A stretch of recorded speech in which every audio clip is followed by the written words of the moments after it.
Okay, so can I borrow your laser again?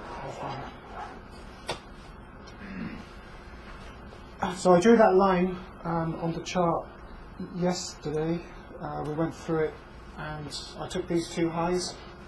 We then had a wide spread up and through it on an increase in volume, but closing off the high. So to break that down and zoom in on it, obviously we're back here with a line that shows a push up through. We've come down here on quite low volume. We've then made a slightly higher retracement, still again on low volume. That accounts for that wide spread up. Now, very interestingly, what we have is we've got this fairly wide spread up, but the volume is not excessive, but the volume is very high on the next day. Okay, so the next day the volume is very high. Now, I'm not sure if that's something to do with e-signal and late reporting of the volumes, but this trade station has the same volume. Does it? So they add it on the next day. I don't know, but it looks identical to this. Okay, all right, yeah, that's good. So anyway, interestingly enough, as it starts to fall on low volume. Okay, so that shows that the response from that is not as weak as we would expect it to be. Okay, we would expect to see signs of weakness to follow this if the market was still weak, but instead it's just dropping on low volume. Okay. Now, it looks to me as though it's come down and then ended up as an up bar. So that's 1, 2.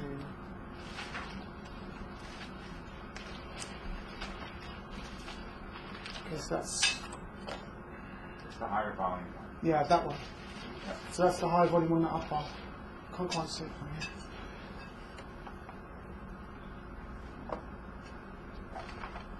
Okay, so that bar there to me looks like that volume, and then you've got a down bar, close in the middle, and the volume's quite high. That shows that it went up on low volume, and because you've got quite a wide bottom tail there, that was fairly weak. It went up on really low volume, less than the previous two, so that you could say was a low volume up bar. Not sure I'd call it a no demand bar, but it was a low volume up bar. But then the next day they gapped it down, and obviously there would have been some selling, which the other side of the trade would be stepping in and buying that, and then that pushed the price up the next day. It's quite interesting to see that. If you have a gap down bar, narrow spread, close in the middle, and next bar up, you've got to assume that there must have been no result from this. That the volume is off. The higher volume is on that up bar, left to the B. Right, is it? Yeah, left to the B. I'm showing that it's on the low one. Yeah, it's on the small one. Yeah, that volume there comes from that bar there, and then B, the volume is there from what I can see. The big one, yeah. Yeah. So that's what I can see on mine. So I mean, it means there was not much half and half selling and buying, and it stayed about the same. Yeah, I mean, there was a battle there. There must have been some buyers in there, and were they being frightened out of their positions there? I mean, widespread up. There would have been a lot of buyers jumping in on the bandwagon there. Quite high volume there. It was probably quite a lot of buyers on that bar as well. The market starts to sink off on low volume on this bar, and the next bar is up on very low volume, and then you have this gap down bar close in the middle of the next bar up. So then we have then a down bar on low volume. So there's no real weakness at this point here as it bounces off the top of this line running across the top. But as it comes up to C, it then goes up on low volume, and then we have a gap down next day. Now if you get two down bars, I say then that's usually weakness. It comes down widespread down through the top of this trend channel. Okay, that's a sign of weakness. Increase in the volume. Now we've got broken data there from e-signal. I don't know why. Then it starts to go up on low volume as it approaches this top of this trend channel. So you should really be looking at some sort of a short position now, or if you were long, you definitely want to be out of it. But it's now showing weakness at D. We have another no demand. Yeah, we've got low volume on up bars. It's now struggling to go up, maintain the momentum. Next day is down, and then as you can see, I've got breaks in the data here, which is not very good. But it then tries to go up, narrow spread as it approaches this trend line, and then we have a hidden up thrust there. So we've got the high is greater than the high of its previous bar. Starts to go up, bounces off the line, gets round back down again, and then just sails right off until it comes back down. It bounces right through, and it bounces off the top of this trend channel. But then we have this, what looks to me like some sort of selling climax here. So it's gone up on low volume. Obviously you don't get the volume on the live edge, but it's on this bar here it's gone up on low volume, but you've now potentially got this strength in the background. So what you might be looking for now is a retest back down into this 120, 122 level. Okay, John, that's what you'd be looking for, something like that. And then once you've got that, but if you're in an uptrend and now you've got those two averages now on your chart, you'll be able to see now when the market goes up in an uptrend. Any low volume down bars closing in the middle, in an uptrend, that's when you want to be in there. Because it's going up on low volume? It's going up on low volume, so it will probably come down and retest that 120. It's not going up on high volume, so therefore I would say that because it's not going up on high volume, those lows are not going to get broken. If it starts to go up on low volume, that means they've withdrawn. They've taken their trades, and now they've stepped back from the market. With the law of supply and demand, the path of least resistance is up because there's no real selling. There's no resistance to higher prices.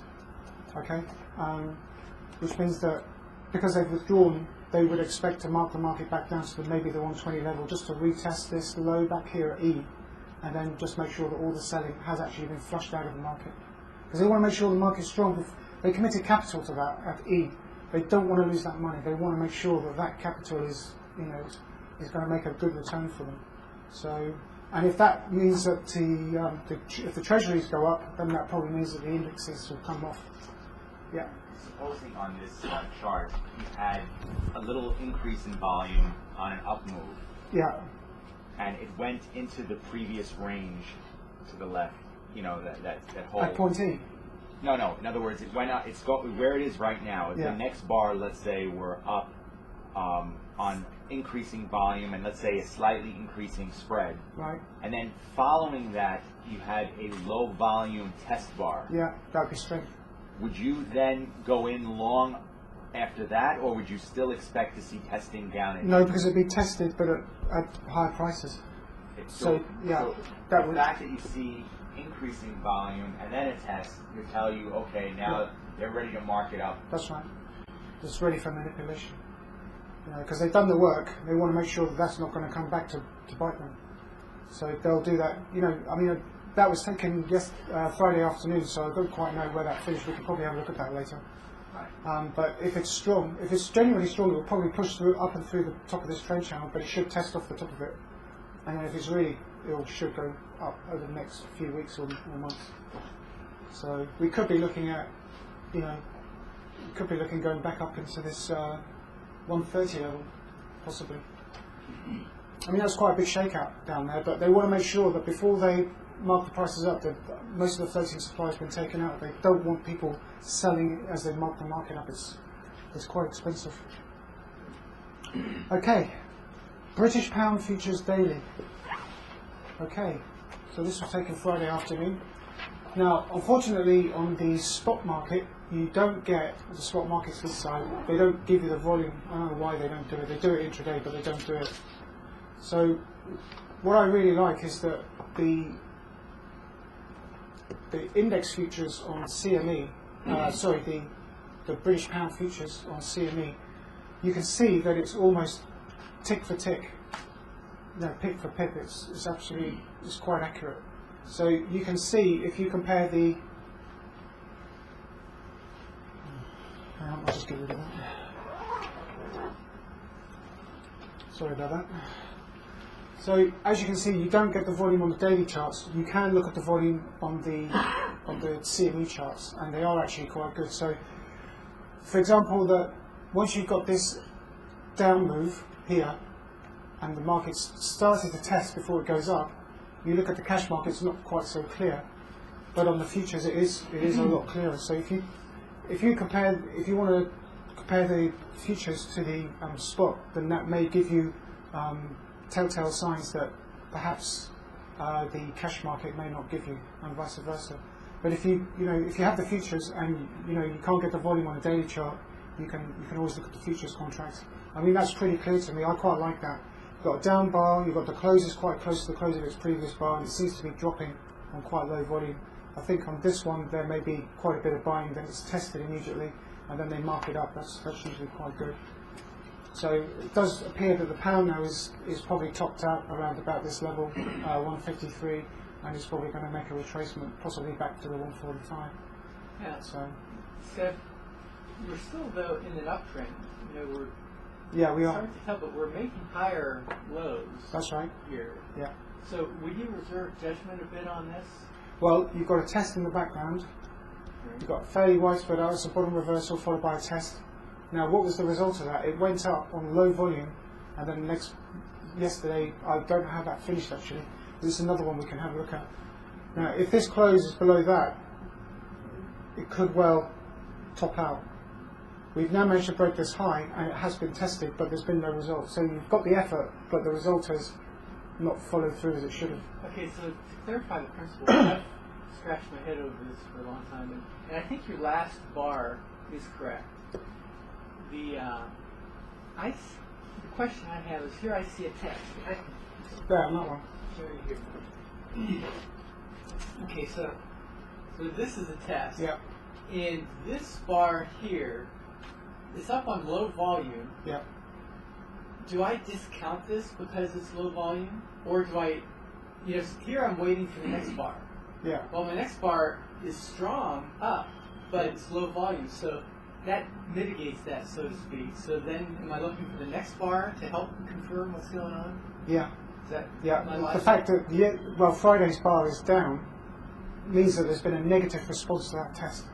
Right. And this looks like a 2-bar top reversal. Yeah, but that was taken Friday afternoon, and we can have a look at that and see how it's updated since then. Mm-hmm. But yeah, see the thing is that you've got this high. If you draw your line, you've got a test off that, but then it's what you call a mediocre response. It's gone up on low volume, closing off the high. The volume has dropped right off. You've also got a bit of volume on this up bar, which is probably why it's tested. You've got a bottom reversal there. That looks quite healthy, and after that, that looks quite good. But the response is that there's been practically no response to it. So we've got to wait and see now. Is this topping out? Is it going to go sideways, or is it just going to come off, rest for a little bit, and then go leg up? So that'd be quite interesting to see how that pans really out. bottom reversal, just in an uptrend. And Yeah, I mean, what it is really, I mean, you've got a down bar closing almost on the low, and then the next day is a widespread up, and the close is higher than the high of its previous bar. It's then followed by a test. I mean, that's looked very bullish at the moment. It's also cleared this high, but you should have a widespread up, closing on the high with an increase in the volume, which you don't have. It's closing off the high with decrease in volume, less than the previous two. That's potentially showing weakness. No follow through to that sign of strength. So really what you're saying is that the market gave a signal and Wiped it out. And the professional traders saw that signal And and they didn't do anything about it. Yeah, And they that didn't tells us respond to it. information. Yeah.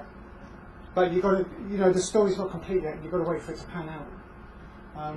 Could go sideways, or but if don't forget the high volume on down bars is bullish, so it could well be that it might drop a few days and then it might go another leg up. So you've got to be very careful. When you see high volume on down bars, you can't discount it. You've got to wait for the result. The next bar. Yeah. You've got to see how that closed actually. there's another case where closes might be a less accurate thing because the close on the spot chart was much farther apart from the last bar and the second last bar, which is the closes on the left hand side. Yeah. So, okay.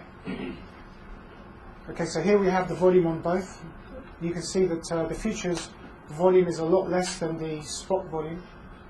This is the GTIS from the signal. It basically lumps all the volume from all the contributors and the price, and it makes up one data feed with price and volume.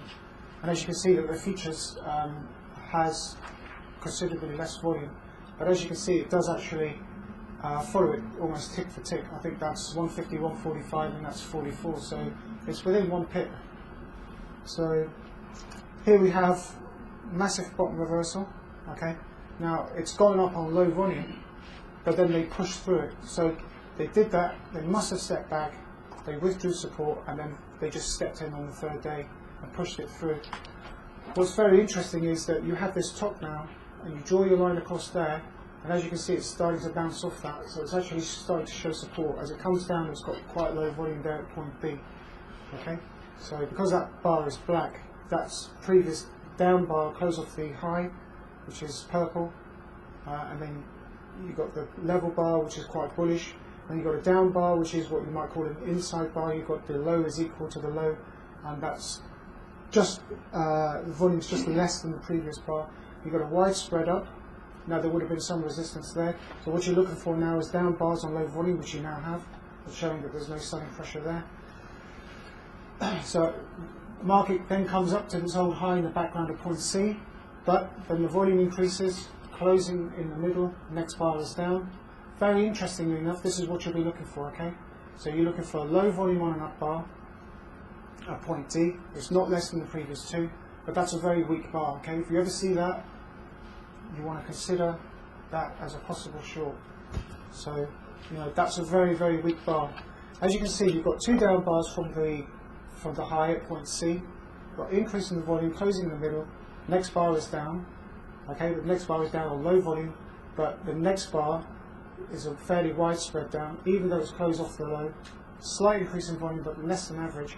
If there was any potential strength on the previous bar as a low volume down bar with volume less than the previous two, that would discount that straight away. Now, what really brings this to life now is that we've got D, which is a it's a low volume up bar, but it's not less than the previous two. But when you get an up bar where the close is very close to the close of its previous bar and the high is considerably lower than the high of its previous bar, that's a weak bar. And it doesn't matter that the fact that it's got a top bottom tail to it. Next bar is a fairly widespread down, which is quite good. Now there's no stopping volume to that, so any up move will be discounted straight away. As you can see on the cash market, it's happened again, and the market's just gone. It will probably just fall right off because there's no stopping volume to that. That's come out, it's made a top into a previous high, and the response from that is weakness, not strength. So you'd expect no positive response from that. That's an inside close thing? Yeah, yeah, you can call that some people call that an inside bar where it's actually inside. The whole bar with the actual close is between it's higher the than close and previous high. yeah, yeah, Another level of yeah, insideness. yeah, yeah. Just a confusion. Yeah. Right. You made a statement that high volume down bar is bullish. Yeah. So when is it not bullish? I mean, in other words, one would think that at a certain point when the market's going to come off, that you are going to see some high volume on the top. So when is it not bullish? When is a high volume down bar? What makes you say this is not bullish? You have to wait for the response to that. If it starts to go up on low volume, then any effort. You see, it takes an effort to buy, especially when it's coming off. But you've got an old top in the background, which you didn't have in your stock chart, you see. See, when you showed me your computer with your stock chart, you had nothing in the background. On that one, I think you had a top in the background. So you've just cleared that high, okay? And it's tested the high, but there's been no response. But we'll have a look at that with a live chart and see how it panned out for the close. The bar before D in the previous pictures, the bar before D is a long bar down, but it's close off the low, so could be bullish. But the volume ain't that much. Look down. Yeah, that's right. Not much volume. Yeah, but it's a fairly wide spread. Okay, but for that wide spread, there's not that much volume, and so there's no doesn't say selling much. climax, is there? No, that's not a selling climax. So it doesn't say much. But the following bar is D, and that's the bar you'd be really interested in. Because that bar before D don't tell you much. No. So it's not that much bullish because it closes off the lows, but it didn't close in the middle either. So it ain't that strong. What would you have to see on D in order for you to say, okay, this is now bullish?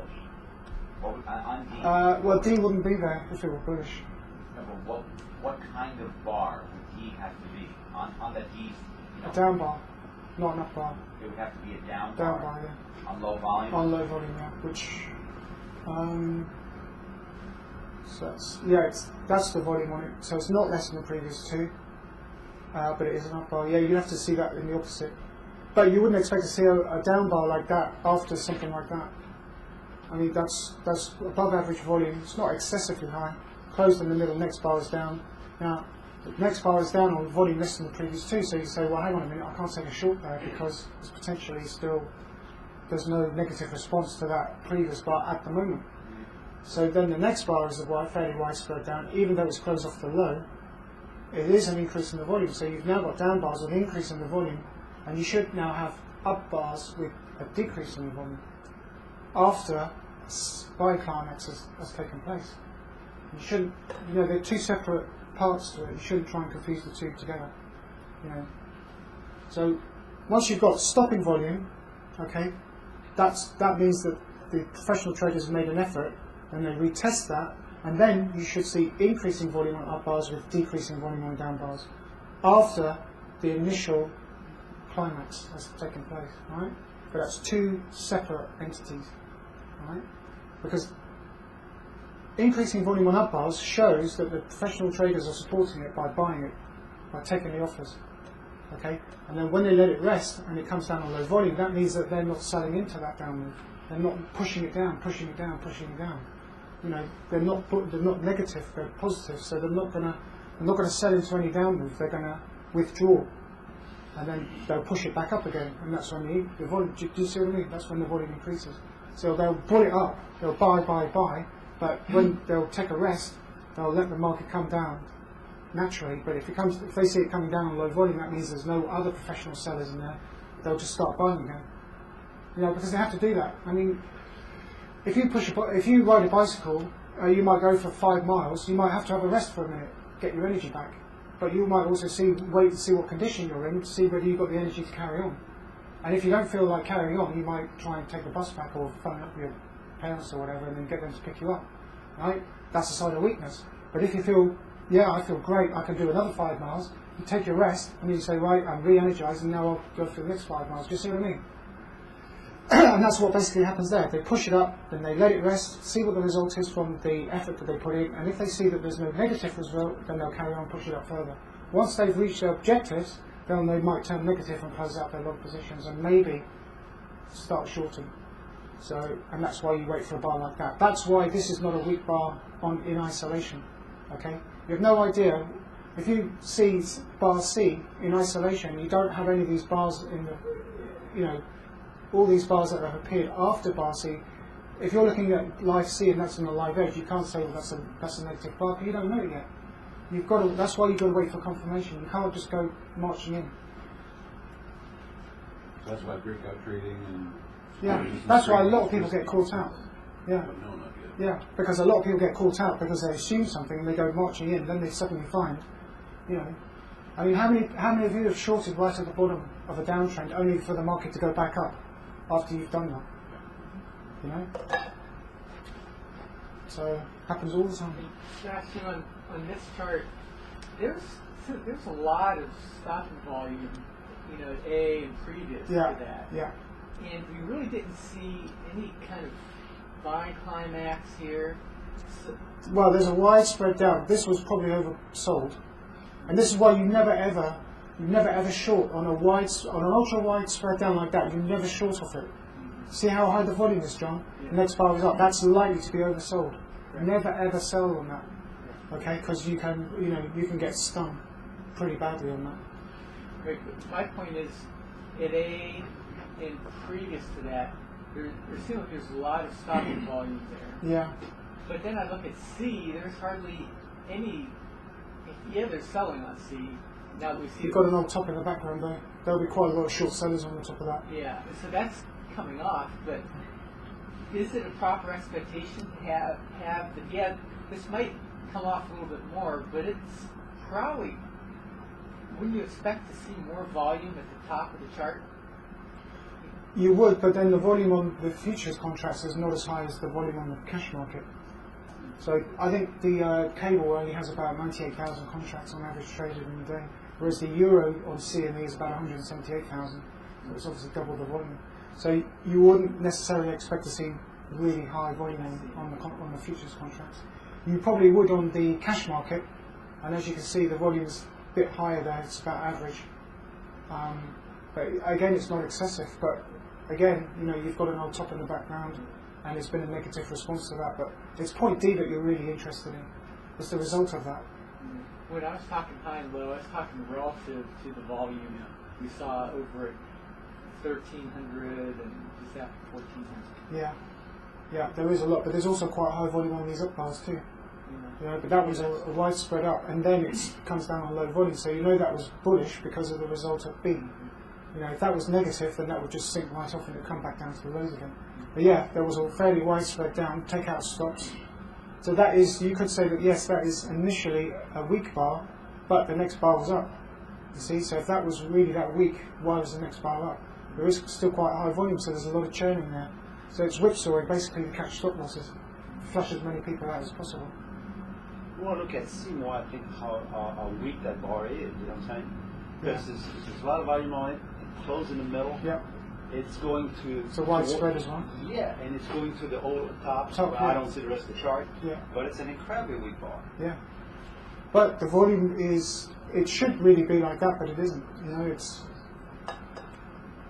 It's weak, but it's the result of that. You've got to say, right, okay, I've got to pay attention to that, but I'm not going to trade on it. When you see D, you've got to say, right, that confirms that C is actually weak. So that could come down a low volume, make a sausage shape, or it could go next leg up.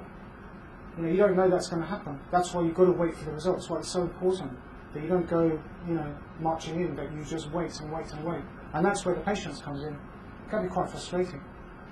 Especially if you're looking at a daily chart, you're looking at 3 days later on that one. It's 3 days before you can take a position on that. So, and it's like I say, if you're doing intraday trading, on the S&P mini, you could wait 4 hours for a trade to turn up. Supposing you're doing a live trading run, and you've got to wait 4 hours. People are going to get bored, aren't they? Have a lot of nice music in there. So, yeah. So, anyway. Okay, so this is obviously the futures contract again. I actually quite like this futures contract. Here in the background we have quite a bit of buying on the 10th of March. The nice down bar, quite high volume, next bar is up. And then you can see how you then got a narrow down bar, closing off the low, increasing the volume. Next bar is widespread up, the next day is quite good, quite bullish. Even though the volume is less than the previous two, you've got strength in the background, so you would ignore any potential weakness on there. You've got this strength back here, with this high volume on down bars, fairly narrow spread, followed by this down bar, closing in the middle, just below average volume, so it's still okay. Now, very interestingly, it comes up here. You've got quite a down bar, fairly average spread, close off the high, close off the low, sorry, and then you've got this increase in the volume. Next bar is up, but then it starts to struggle to actually maintain that. So actually, failed test. The volume is too high for a test. Failed test. Failed test. No, because the next bar was up. It's not a test, but the next bar is up. So there must have been enough buying on that day to push the next day up. Do you see what I mean? So it's a positive response from when they've dropped the market. They've bought it, so they're obviously still bullish, and then they've probably just withdrawn from that because they've stepped in, they've bought it. The next day is up, low volume, closing in the middle. Then you've got another day up, closing near the high. Now I would say that was probably a bullish bar, but then the next day it gets pushed back down again. But notice how the volume starts to increase on this down bar, closing on the low. Spread is not that wide, and then it starts to go down on low volume, look. Okay, and then you've got this bar, slight increase in the volume, closing in the middle with the next bar up. Okay, so you've made a low, and then you could say that that's a... look at the volume down here, that's a sign of strength 6. So you've got a retest, you've got down bar, narrow spread, low volume into almost this here where this volume's high. That's a test at a higher level, okay, of this supply area here. So the only natural thing is for it to go up.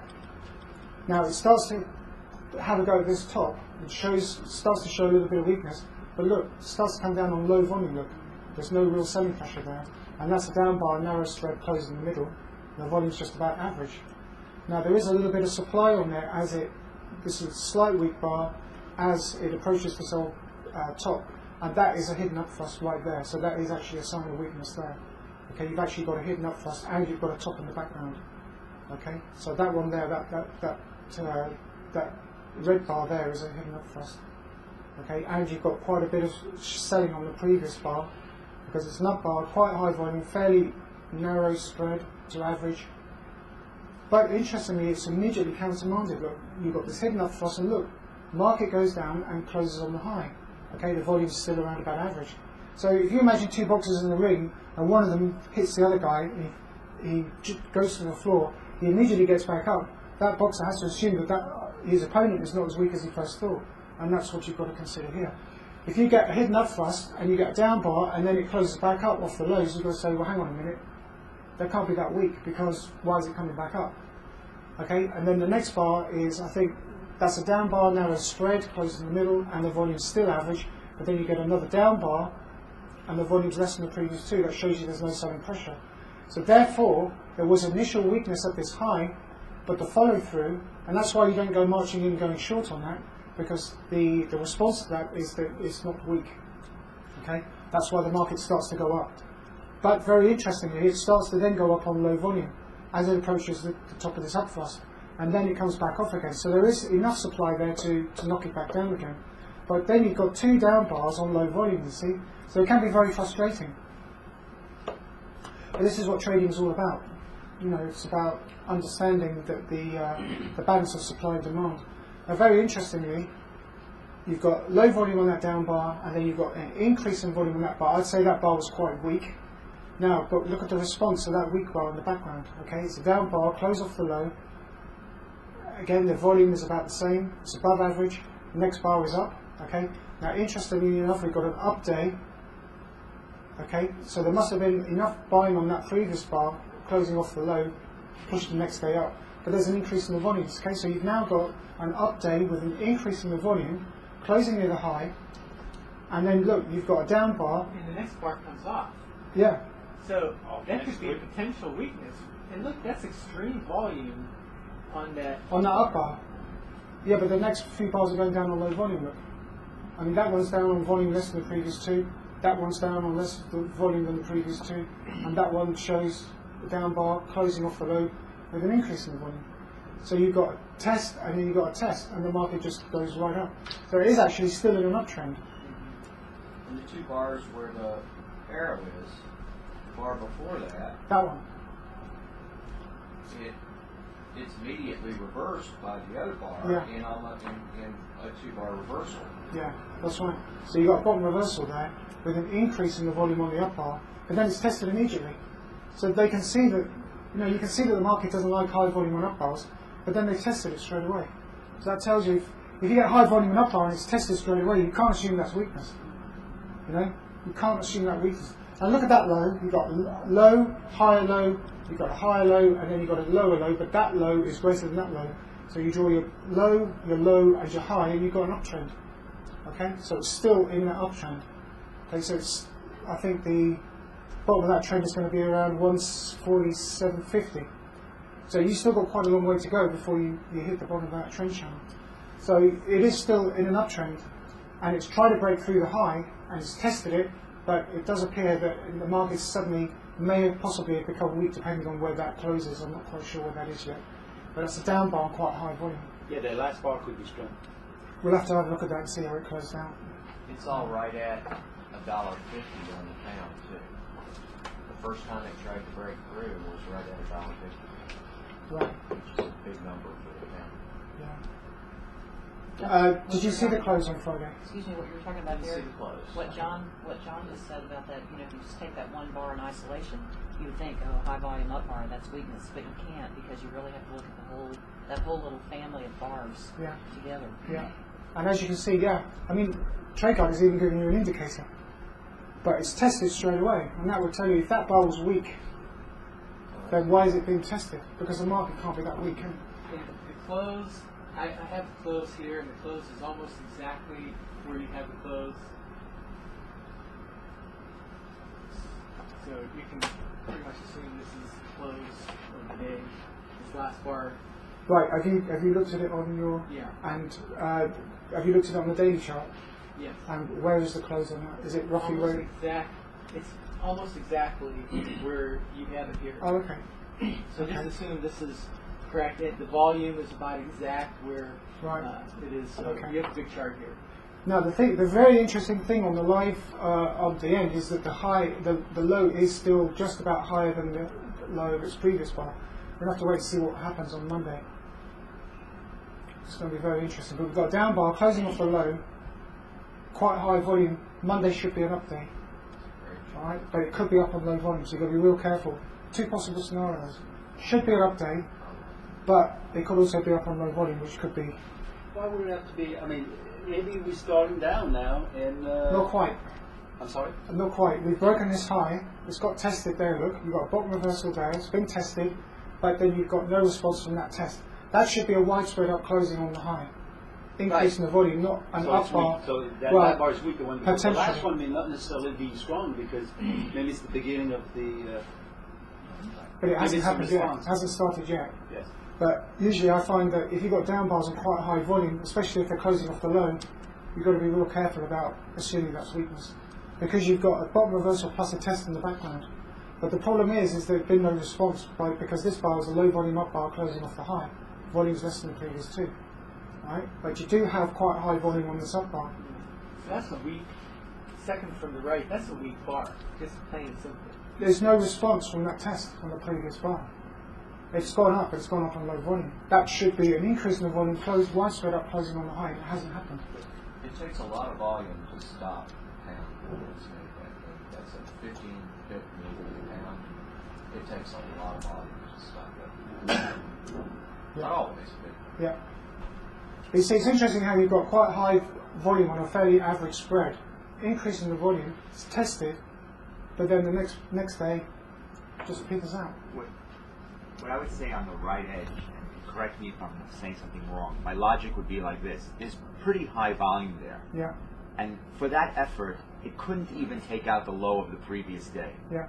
And therefore, I would look at that and say, that's strong. It has high volume. Now, we'll see what's going to happen. Yeah. But there's high volume, and with all that volume, it couldn't take out the low. It's still... Yeah. It's hanging hidden in there. volume is what you're saying. Yeah, it has to be. Yeah. Otherwise, why wouldn't it...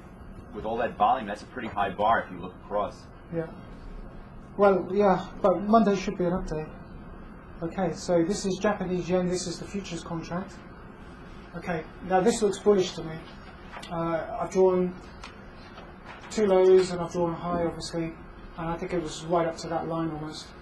But it's absolutely, it comes down. Right, so where should we start? Don't really have any really high volume on these down bars at the moment, so I could take it from there. Market's falling down on fairly average to narrow spreads. The volume is around about average, so there's nothing really significant there. You then got an up bar closing in the middle, followed by another up bar closing slightly off the high. Slight increase in the volume, but it's nothing. It's around about average. Very interestingly, you've now got a down bar with a fairly narrow spread, which is an inside bar, closing slightly off the low. Slight increase in the volume with the next bar up. Okay, that's fairly bullish, but there's no response to that. Okay, so you've got a low volume up day. Okay, and it's fairly average to widespread. And then the next day they start to push it up, and it gets knocked back down again. Very interestingly, the volume starts to push up. So this is a very strong bar here, and this is the one that one of the ones that I look for. So you've got higher lows, and then suddenly we've got what I call the close is lower than the close of its previous bar, but greater than the low of its previous bar. Did I say that right? It's low. The close is lower than the close of its previous bar, but higher than the low of its previous bar. Yeah. So that's one of the ones I like to look for, and as you can see, the response from that is up, not down. Okay. So you ever see one of these, and you've got strength in the background. You know, that's one of the ones you should check that out for yourself and back test it on charts. But you should find that the market will probably respond positively to a bar like that. Okay. Now it's a down bar and it's an inside bar and the volume's quite high. It will have to be tested later, but that's fairly strong to me. So the next bar is up, although it's closed in the middle. just buying on those previous 2 bars, so there could be a shortage of contracts on that, which is probably why it got pushed up. And you've got another down bar closing off the low, increasing the volume, okay, with the next bar up. Although it does look as though it's struggling now to go up. It's now going up, there's a narrow spread closing off the high, but you're in an uptrend, you see, and that's the problem, it's still making higher lows, okay? Now, you've got this high back here, and then the market starts to increase the supply, and then it goes up on low volume, okay? So, you could either say that's an up thrust into a previous high back here, but the volume is low, but Tom says that the volume can be high or low, so it goes up, okay, it's not supply swamping demand, it's gone up, there's just no interest from the professional traders, they can see this high in the background, they're not interested, they just withdraw, prices close on the low, and then you've got a fairly wide spread down, increase in the volume, okay, which is fairly negative, and then you've got another one, but then at B, they start to reaccumulate again, okay? So maybe they just wanted to let the market come back down again so they could test this low back here, okay? So you've got fairly average spread, down bar, the volume's quite high, next bar is up, that's fairly good. Now at point C we have a test, okay? Now this up bar, this blue one, was probably a shortage of contracts, so that's probably what you could call a vacuum, okay? But it's tested at point C, and then it starts to go up, and then they just ram it back down again, probably on news or something of some sort. As you can see, it's down bar, closed in the middle, okay? You can then draw your trend channel. Next day is up, increase in the volume, it's fairly bullish. You'd expect a test then to happen, but you haven't seen the test yet. So I would expect that the high at point A would get broken on this trend channel, and it would test and then carry on up. The US dollar against the Japan yen is actually looking quite bullish. So I took a trade here. It got stopped out. I saw C. I was watching this. Right. And I saw the response to the bar after C, and I said, okay, I see B strength, C is a test. I've got a response. So toward the close of bar, 1 bar plus C, I took a long position and put my stop, and it just a little bit below B, and then D kind of zaps me down here. That's why the volume is high. On D. Yeah, stop losses. They're catching stops. But the fact that it closed in the middle, John, I mean, you should have gone in on the next bar. I should have gone in on, that's right, I should have gone in on the close of D.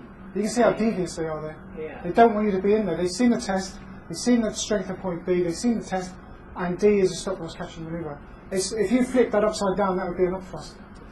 Really, the lesson is you have to be careful when you're setting your stops, because if you set it in an obvious place, probably everybody else is going to set it right there too, and you have to go down a little deeper to avoid that. But I've been in this situation before, and I've said to myself, look, I know I'm right. I'm losing money, but I know I'm right. I just have to sit on it, and I will ride it through, and I have. And all my emotions are telling me, you're in danger, you're going to lose money, my head is saying to me, get out, you're losing money. And yet, the other flip side of me is saying, no, I've got strength in the background and it's been tested. This is, a stop loss capture maneuver. I know I'm losing money, but I should stay in there. And of course, I have stayed in there, and then I've ended up making money. But it's that emotional roller coaster ride that you go through, But yeah, you should have just gone straight in. Even TradeGuide has given us a bullish indicator, but you would expect that to be tested. But that's in an uptrend. And I would expect, the dollar is actually rising against the Japan yen. If it were falling to, say, like $1, then the Japan yen would be getting stronger. So, the dollar's in a rally at the moment, and it's actually in a rally against the other currencies. If you saw the cable, it looks as though the cable is going to come off, probably will come off, based on the dollar's strength back here. Right, now we're back to stocks again. So we've got MasterCard Daily versus the S&P 500. And I think this is for you there, Janet. I think you asked me for MasterCard. So again, you don't have the volume on the cash market, which is a bit frustrating. What you could do is you could use the spider, the SPY, I think it is, and that will give you the daily volume. I think the real-time data feed, which is integrated into TradeGuide as an option, I think they're going to start giving you tick volume at some point in the future, but that's something they're working on. They've got other stuff they've got to get out of the way first. So, very interestingly, if we actually compare MasterCard to the index, you can see that MasterCard has gapped up, closed way off the high, and you've got quite high volume. Okay, and then the next day is down bar. The next day is down. It's closing on the high, but then it starts to come up and look at the volume. The volume is low as it comes back up again. This is weak. So what you're seeing there, Janet, is that the MasterCard has topped out quite a long time before the index. Okay, so if ever you're unsure about what a stock is going to do, compare it to the index. Put up two charts, separate them, and then you say, right, what's the index doing? What's the stock doing? You can see it's fairly obvious that MasterCard has topped out way before the S&P 500. Okay, so how many of you are stock traders in here? Does that help you by putting those two together and then comparing the two? Does that help you at all, Tony? So maybe that's something you want to consider when you get back. You know, just if you're unsure about a stock, what's the index doing? You know, compare it against the index. If you want to see the volume on the index, maybe put up a spider chart. I think one of these charts does have the spider on it, but that's what I would do. So as you can see, MasterCard topped out a long time, and as you can see, it's gone up on low volume and approached that previous top. Okay, that was probably done on good news, and then the market's gapped down. Obviously, an entity has stepped in and bought it. That's pushed it back up, but there's been no response. It's gone up on low volume, and now the market's coming up. So MasterCard is actually now underperforming the index, which has topped out a long time before the S&P has, although they're both coming off at the moment. So MasterCard 60-minute. Okay, so that was the 1st of the 5th, and that would have been the 30th of April. So, right, okay. So if you break it down now to a 1 hour chart, what you have is you've got that gap up, as we saw. Okay, this was the topping out phase. As you can see, it's a gap up. Okay, closing in the middle. It then goes up on low volume. You then got no demand on there, and then it falls off. But the next day, it's reaccumulated. Okay, that pushes the trend back up. Quite a lot of volume. A lot of weak holders being flushed out of the market there. Comes down on low volume. Okay, but you've got high volume on this up bar. Okay, and then you've got a test-like bar here, and then you've got a down bar, slight increase in the volume with a fairly wide spread up. Okay, now you'd expect that to be fairly weak into the close, but because you've got the shakeout here, the next day it just opens up. Okay, and then it comes down on, you've got low volume up bar there, and then you've got a low volume down bar there, so that's probably just means it's going to go sideways. And you've got a fairly average to wide spread down, slight increase in the volume. So that's a bottom reversal, okay? Now it's tested at point C. Okay, so B, you've got a bottom reversal, at C, you've got a test of that. As you can see, it then just goes right up. But look, it's now approaching, D is now approaching this high back here, and look at the volume. The volume is really low. Okay, there's no support in that stock. Okay, so if you're looking to maybe take a short position, then you want to drill down to either an hourly chart or an hourly chart or a 15-month chart or something like that. As you can see from the hourly chart, we then start to form a downtrend where you've got the higher E, and I would say that a fairly good opportunity, low risk, would just sell on the top of that line as the market closes in the middle. As you can see, as it tries to go up, it's just going up on, it's really just struggling to go up, and it's just coming right off. So it probably will. What you want to be looking for now is this 168.61 level. You've got this close of this high volume, and it looks as though it's going to touch that maybe on Monday, and you just have to wait for the response to that. Okay, so it's gone up, it's made a high, second high into this previous gap up. This was where the weakness came in, and that's when the stock started to climax before the index. The index still rose afterwards, but the stock just didn't have the buying power to get above this high, so it was fairly weak. The issue is not been that much selling on that climax at the top there. We didn't.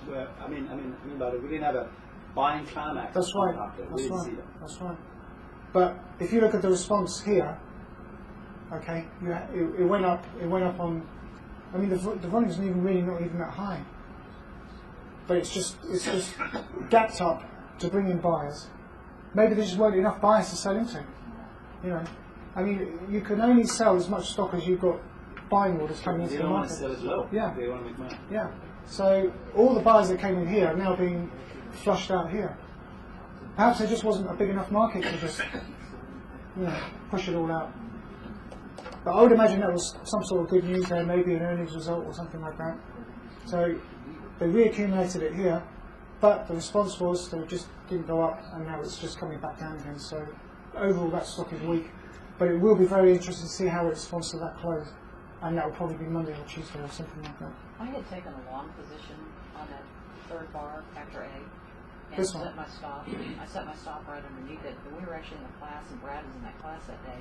And when he saw what I had done, he goes, "That's overly aggressive. I wouldn't have done that." I said, I didn't feel like it was overly aggressive. But I mean, it's just because I felt like I saw that. It came back, it retested it.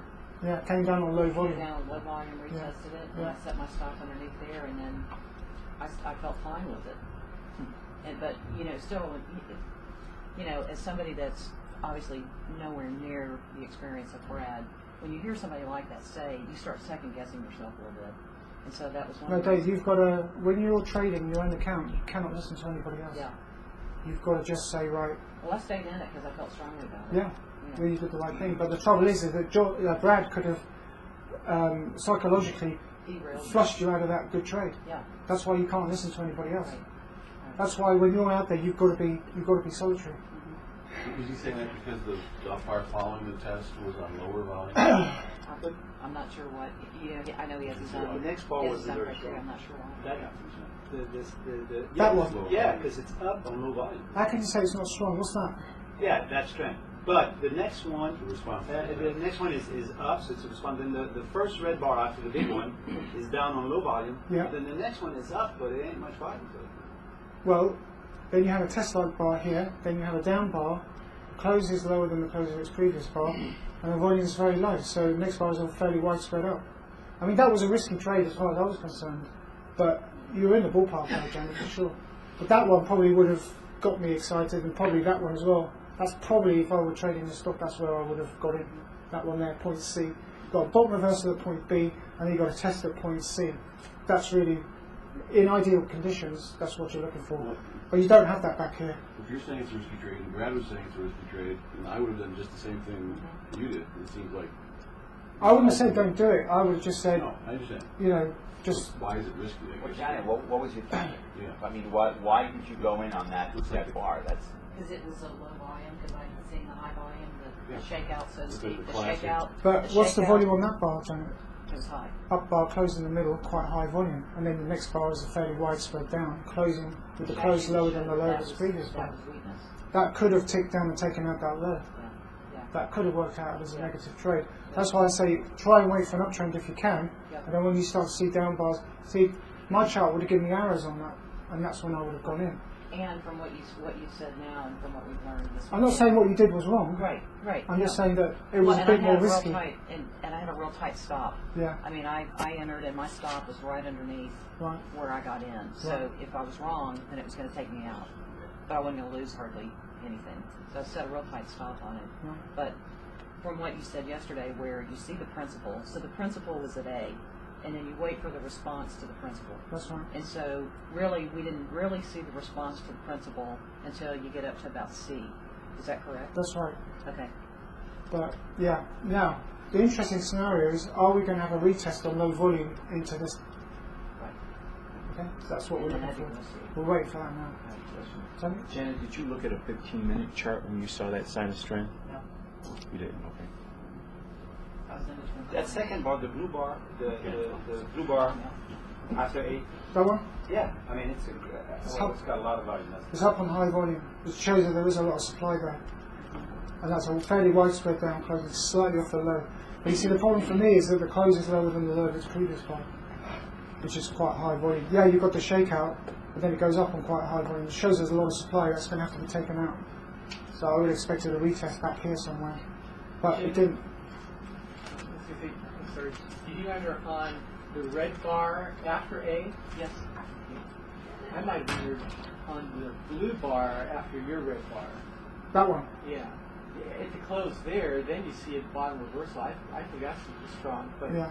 Or that one there, John. yeah. Or even that one there. Yeah, That was a good one because I've got rising lows. yeah, Yeah, but but as higher an lows. as an options trader, though, John, you've got a 4-point. I don't want to set a 4-point stop loss on the option. But Janet, when you see the other bar, you're happy. You know what I'm saying? Somebody told you that it's risky, but they're going up. Yeah. It was risky, but I didn't say it was a bad trade. No, just say it. Right. You look good, God. Oh, I'll take one of those. Put it there. and that's what it's all about, risk. I struggle with this because I know that the more risk you take, the tighter your stop is. Your potentially could be if you set it right. So, on one hand, if you set your stop right, maybe it's not as risky as some other people might think. Does that make sense? Yeah, money But Janet still made money from it. Yeah, yeah, See, Risky to fail, but not risky to lose much money. yeah. That's right. the good thing is that Janet did make money out of it. So, you know. Well, and I closed out up there on 5.5 on those when I saw those high volume up bars at the close of 5.5. When is that? Where is it on the chart? After C. After C. Oh, those. I closed out. Okay. Well, you made good money. So. She's buying lunch. Yeah. Thanks on you, Janet. So, but now, as you can see, we're in a downtrend, and as it approached the top of that downtrend, that would have been your supply line. There would have been shorts on there. So, any of these up bars after that would have been a good, put. You could have had good puts on that. But it is falling on low volume, so it's going to be very interesting to see how it approaches that 168. It's going to be very interesting. May well bounce off that and go back up again. So, okay, so now we draw down to a 15-minute chart. So point A, and this is especially for those of you who like to trade or would like to think about trading at the end of the day and then maybe closing out your position at the following day. At point A, you can see that the close, these are up bars, these are 3 up bars, and the volume has really started to go up, especially on the last one. Where you've got the closes quite close to the close of its previous bar, you could definitely short that. Okay? So you've got high in the background, there's not really any signs of, a bit of a sorcering under, but nothing really significant. But that, right at the end of the close, you should be looking to short that. Obviously you want to study it first. But you should be thinking about, maybe weakness coming in at the end of the day. Gap down, it then goes back up on low volume. Look at point B, you've got really low volume compared to the high volume at point A. That also tells you that the market doesn't have any buying power to go up and through that old top at point A. As you can see, you've got an up-frost type bar at point B. The market then sails off. And now it's point C, you've got some buying at the end of the day. Okay, so fairly widespread down, but still weak. It's now starting to take out lows, increasing the volume on the down bar, and then on the up bar you've got and on the next day, you've got the opening bar, it goes up, closing way off the high, quite high volume, and then you've got another up bar, low volume, and as you can see back here, forward going on further, you can see how the market's now struggling to go up. Okay, so there's no stopping volume in the background. It's got quite high volume on that up bar. Then all these blue bars that are going up on low volume and narrow spreads. Okay, it just shows you. Point D, you've also got struggling to go up. It starts to go up, closes on the open. Then you've got another no demand bar just after you trade guide will give you a signal, and then bang. Now, as you can see, you've got a down bar closing way off the high, but because the low is greater than the low of its previous bar, it's not for me a test. And the range or spread is quite narrow. You're in a downtrend, so that's another bar you could probably short on. And as you can see, the market is gapped down, and there's just no response from that opening bar. Gap down bar, close in the middle, quite high volume. There's just no response. The market's so weak. That's stocks being taken out, or maybe even shorts from the night before, closing out their positions. I would estimate that you can probably do quite well just by doing that alone. If you just look at the last 15 minutes of the chart, on a stock chart, you could buy or sell at the end of the day. And I reckon you could do quite well. And you'd have the rest of your day free to do other things. It doesn't tie you down, So, but it is, it's taken out that low, so that's quite weak. So the market's still weak at the moment in MasterCard. How do you know that the first bar, the bar before E is not strong? I mean, let's look at it. It's a down bar with tons of volume, Yeah. excessive volume, Yeah. let's say. Yeah. and I mean, it's not in the middle, but almost. That could be tons of volume in there. But what's the response to that? Yeah, it's going down. See, again, you're taking that bar in isolation. You've got the weakness in the background. You've got the weakness right at the end of the previous session. It's in a downtrend overall. I mean, I see your point. You've got a gap down bar, quite high volume, but the market just continues down. There's no response from it. You know, that's the problem. You'd expect a positive response from that opening bar, not a negative one, which is what you have. And as you can see at point F, as it tries to go up, it's just making a lower high. The volume's low. You know, the market just stops. But the day before D, I mean, to get, okay, you look at the last 3 bars, the last 15 minutes before you make your decision where you're going to go the next day, right? Mm-hmm. I mean, you got to make a decision there so you're ready for the next morning close. I can't see it where what's telling you that it's going to be that weak the next day. But I wouldn't have done, on that one, I wouldn't have done the last, well, you know, you say like the last 15 minutes, but on that one, it's like looking at that whole little family of bars, and the fact that we've been in a downtrend, and then we've come back up, and you're seeing that weakness at D. So really, the time to set up for the next morning on that particular, when you're looking at D, is to go in at D, set up at D, and set your stop above D, and that's maybe the bar that follows it. That one. Yeah, that one. Yeah. And then what's really nice is you're ahead. You're already, as Tom Williams says, you know, it's in your favor. It's already in your favor. By the close, you're already in profit. Right, you're in profit. $2-3. But D is D. It's a weak response to, you know. D is not enough. Okay, D is not enough. Trust me. It could be Slight increase in the volume, close way off the high. Next bar is no demand, and it's a weak response to this. See, that's the reason why you've got that, is because of this. Okay, the market's gone down. There's been a little bit of an uptick in the volume. The market's just knocked it sideways. A little bit of stopping volume, but there's been a weak response, and it's showing weakness as it tries to go up. Okay, probably short sellers on that low back there. Okay, now that actually, Janet, would meet my. If I drew my line under that low there, that would be a rejection of that, and I'd definitely be hitting it.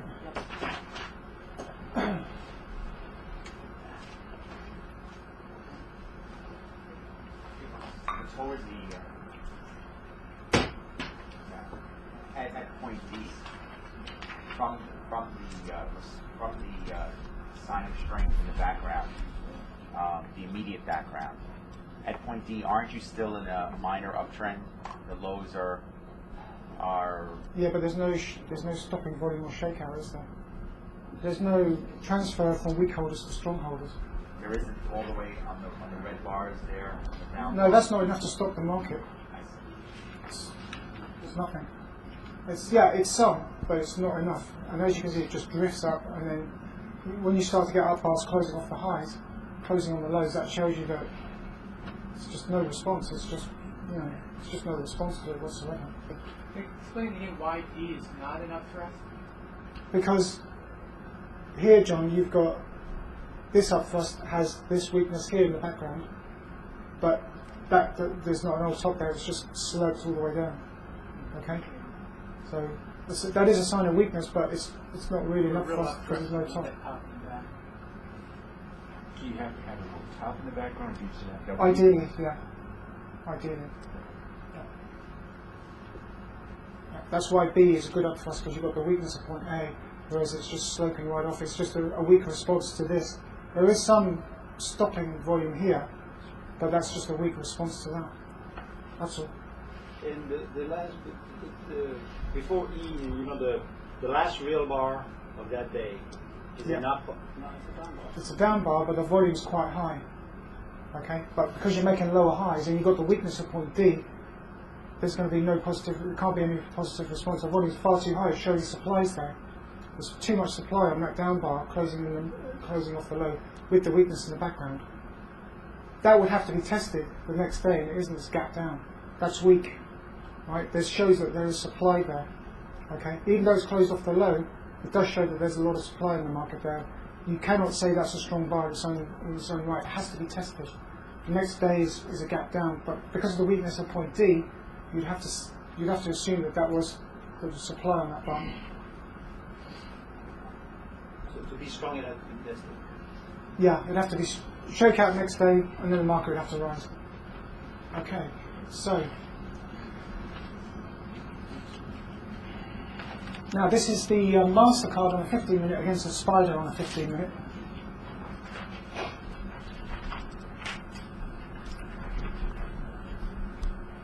So as you can see, the Spider has gone up and made a higher high than MasterCard. Okay. Now the specialist in MasterCard has marked the market down in sympathy with the index, and I give you the Spider volume because it's a bit more significant than the cash market volume, which unfortunately they don't give it to you. But as you can see, as the Spider rises, as it's tracking the S&P 500 index, look at the response from the stock. I mean, how obvious is that? Tony? How obvious is that? I mean, you could trade a stock like that. You know, John? I mean, is that? Can you see that? Is that blatantly obvious to you? I don't want to use the term a polar bear in Hawaii or anything like that, but you know, I mean that sticks out like a sore thumb to me. You know, and if you're a stock trader and there's one particular stock that you specialise in, or I mean, even you can just keep going through stocks. But that to me is, I mean, if that's not a short, I don't know what is. I mean, there's a glowing opportunity for you, and you'd really have to be blind not to see it. You know? I've never thought about putting the 15-minute. I mean, it's just, you know, I always do it in a day. You got to get outside the box, there. Yeah, I know. Right, I know. That's all I'm doing. So That's yeah, awesome. but that's, you know, I mean, if you're a stock trader, even if you can't understand, even if you can't read volume spread analysis, I mean, even if you're just a simpleton, that would be obvious to you once it's pointed out. And even if you didn't understand VSA, that would be blatantly obvious to you. You know, that is a, you know, MasterCard is making a much weaker response to any up move than the index. The index is going up. The stock just can't. You know, there's just no support. There's no bidders. It's just, that's it. It's, you know, it's going south. So that's another way you can trade stocks if you want to. Okay, so SPX, right? Okay.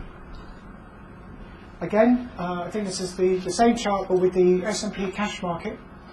As again, you can see that there's a pretty feeble response, whereas the index does climb much higher. So the stock is underperforming the index. Okay, so the index is outperforming the stock. Okay, so you can see that because the index is making a higher high and the stock is making a lower high.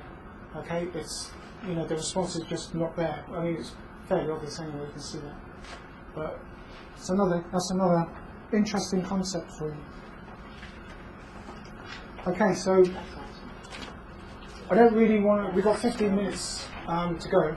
Does anybody have any questions or anything they want to discuss, or do you want 45 minutes? I would just be like miscomprehending the fact that there were like 3 examples in that session of bottom reversals that weren't on the bottom that were in rising markets. Yeah. And that's not Hawaiian polar bears. No, but they are still valid because, I mean, ideally you'd expect to see them at the bottom after a down move, but if you see them if you see them in a rising market, it just shows that they'll mark the market down and they'll push it back up again. You know, it's, you know, you've got an effort with the result going up. So if there was enough of an effort on that down move, and then the next day is up, that's a positive response. They literally dropped it, possibly on the news, and then they've pushed it back up again because they're bullish. So, you know. Okay, well, because I've been ignoring those thinking they were in the wrong place. Well, in your observation then, Rick, when you've seen those in the rising market, what has been the response in the past? I can't say because I just sort of robot-like ignored it. Okay. But on the DAX, yeah? Yeah. Okay. Okay, so what are when you were talking about the moving averages that you use to show your trends? Yeah, they're not in here at the moment. But if you were going to put, would you put a 5 piece of simple or 2 period on a simple? Top one based on the high, bottom one based on the low. Okay, so you just kind of play with it to see what that is, wherever the highs are and wherever the lows. Yeah, I can show you what it looks like. I've got a currency chart which is like a demo. So it could be a different moving average for basically each of your various stocks, or like for stocks, for example, you can have different moving averages for the top and the bottom. Where is it? I think it was like Jake or Steve had Yeah, I've got a. average of one and 10 of the other. No, see, look. This is a 2 based on the high, and that's a 2 based on the low. I'll make that clearer for you. It's not very clear. And you're just using a simple on that? Not Yeah, just simple, yeah. Okay. That hopefully is going to get put into trade order. Just make that a bit more clear so you can see it. Can everybody see those 2 lines? Okay, so what you have is this is based on the 2, and that's based on the 2, but that's based on the high, that's based on the low, that's why they're separated. Basically what it is a moving average of the high and the low. So, for example, when the market's coming down, you pay more attention to these weak bars. You pay more attention to the weak bars as the moving average envelope is trending down. Okay, and then when it bottoms out and it starts to go up, it goes sideways here, and it makes a further low, so they've retested the lows, and as it's coming up, you start to look for these strong bars. You see that bar there, and that bar there, these are strong bars, but it's in an uptrend. The reason why I did that was because I wanted to, what I wanted to do was point out that when you're in an uptrend, you can't always see it, because you can't always see the woods for the trees. Do you know what I mean? You're such an information overload. And I was thinking, well, how can you really simplify that you can put the whole thing into context? I mean, that's almost like a railroad track. And you can see that you've got your signs of strength that are appearing, and you can see quite clearly that the trend is up. And here the trend is up, here the trend is up. So, you can see that when you get a test, or even a no supply bar such as that one, you can say, right, what's the trend? Well, it's obvious, it's up, isn't it? So it helps it put it into context. But we can't do that in trade. Not yet. Okay. But I have another chart. you should be able to. I can do it manually. In the future, you should be able to do that. But do you find that useful? Yes.